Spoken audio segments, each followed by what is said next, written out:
ونصلی ونسلم علی رسولہ الکریم۔ بہت سارے لوگ ماہ ربیع الاول میں روزہ رکھتے ہیں، اسی طرح بہت سارے لوگ 12 ربیع الاول کو روزہ رکھتے ہیں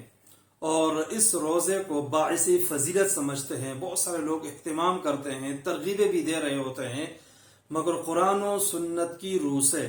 ماہ ربیع الاول کی کوئی فضیلت ثابت نہیں ہے۔ سب سے بڑی فضیلت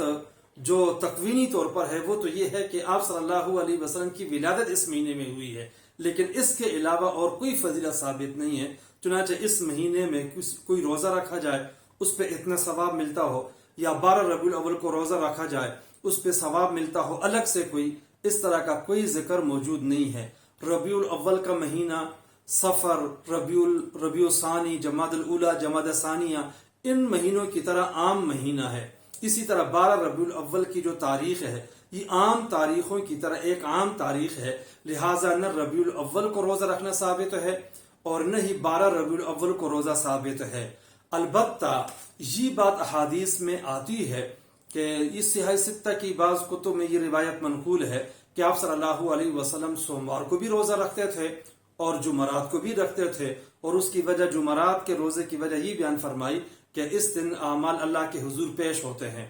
اور سوموار کے دن روزہ اس لیے رکھتے تھے لأنی ولدت فیہ کہ اس دن آپ کی ولادت ہوئی تھی، اس میں آپ روزہ رکھا کرتے تھے۔ تو کوئی بندہ اگر